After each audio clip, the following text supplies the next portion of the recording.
સંતની વાતો સમજવા જેવી હોય. આપણે સુરેશગીરી બાપુને ત્યાં છે ઘણી વાતો અમુક સમજવાની હોય.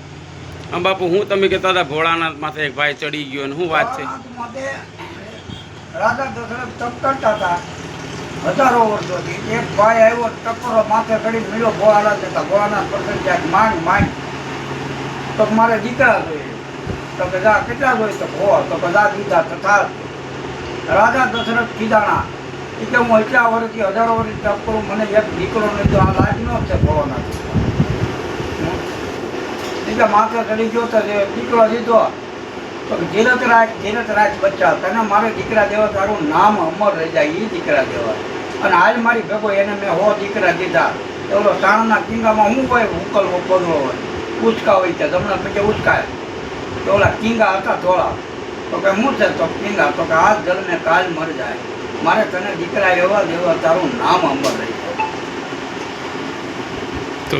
એનું કારણ આ કઈ ભગવાનને એમ નતું માનતા. આપણે એક 3 પંજાબ મકાન મને ખીલા હારી નાખીએ, પતરા નાખીએ. આ રાણક દેવી રાખે ગાડનો થાપો કરોડો પાણાને લેતો આવે, હાવ આધાર વિનાનો પીળો છે પાણો. ગિરનાર ને બાપુ, ગિરનાર તો એ કેટલા પાણાને લેતો આવે, એને વાવાઝોડું, એને ધરતી કોપ નહીં લાગતું હોય. અને એક ક્યાંક બતાવવામાં ઇતિહાસમાં ભગવાન નથી એમ કોઈ કહેતું હોય તો હું જીવતા સમાધિ કરું.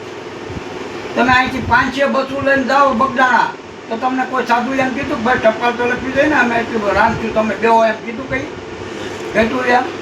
તમારે ઘરે 2 મહેમાન આવે, તમારે કેવું પડે કે વધારે રોટલો કરી નાખજો. મોહનભાઈ આવે તો લોટ નથી, તો મોટી માં ઘેરથી લઈ જાય. અને કોઈ બી નાની મઠી બેઠી સાતુડો બેઠો હોય, સંત જો હાથો બેઠો હોય, સંત જો એની માથે હોય, ગુરુ સમરથ ધણી હોય, તો જ્યાં કાંઈ ન ઘટે. 500 ભલે ના આવી જાય, હરિહરનો ટુકડો ચાલુ જ હોય, એમાં કાંઈ ન બને. જ્યાં દત્ત વહાં સત, જ્યાં ટુકડો ત્યાં પરમાત્મા કાંઈ માટે રે ટુકડો નથી. રોટલો ત્યાં વળે કાંઈ મોટલો. તમારે 1 કરોડ રૂપિયા હોય તો હું કામના દવાખાને જવા? તો એવું કાર્ય કરો, ભલે જીવો 5 દિવસ પણ સારું કરીને જીવો. કૂતરાય ભણતા, અમને અમારી ખુદની વાત કરું ને, અમને કૂતરા હોત ભણતા કાંઈ બે નહીં તો સારું. તો અમને અમારા ગુરુ મહારાજની કૃપા, અમારી માની કૃપા, મેલડીની કૃપા, ભોળિયાની કૃપા જો અટાણે અમને એનું કારણ છે કે હાલી છે. બાકી મુઠ્ઠી લાખની ઉગાડી વાર ખાય. સંતો કહે છે કે પાત્ર જો પીરશો એટલે લાડવા નહીં, કે વાત કરો તમે કાંક કરો, જ્ઞાનની કરો, ગમે એ વાત કરો, તો પાત્ર જોવો ને બેમર ભાગવત વાતો તો હું કામનું, આગળ વાતો તો કામ.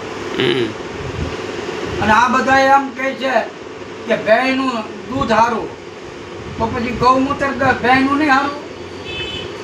ભગવાન ગૌમૂત્રથી ગણપતિ જેવો છે, 33 કરોડ જેવનો આગેવાન જો ગૌમૂત્રથી નાતો, એના દૂધથી સ્નાન કરતો હોય, એના ગોબરથી લીપીને બેહતો હોય,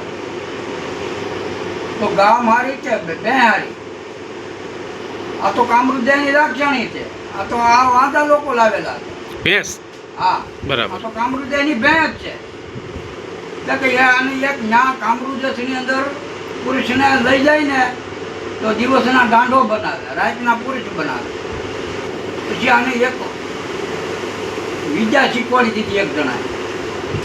આપણે કહીને અડદના બાકવા, કંઈ કોઈ ખાવા ન આવે. આપણે તો સાધુ બ્રાહ્મણ આપણે કરતા હોય, આપણે ખ્યાલ જ હોય. અને આ લોકોને આપણે જે કહીએ લાવવાના છે કે 100 કિલો જરાક લેતો જે બિચારા લઈ આવવાના છે એનું કાર્ય કરવું. આપને ખબર હોય કે આપણે શાસ્ત્રમાં કેટલું જોઈએ. આ રાવળ હું અહીં લાવું છું, સોનાની નથડી લખે, નતરામાં પિત્તળના ચાંદીના સડા લખે. હું કહું આવું હોય તો આવજો, હું તો જાય 30 રૂપિયાનું બધું લઈ આવી પૂજા.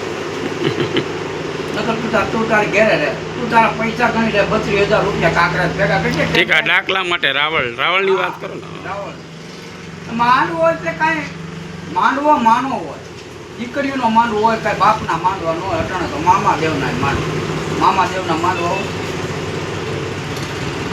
ક્યાંય મામા દેવના માંડવા હોય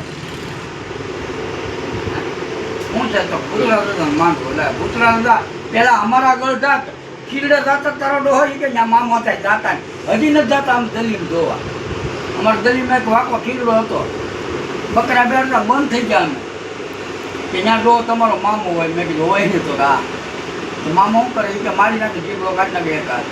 હવે આપણા ઘરમાં છે મામા.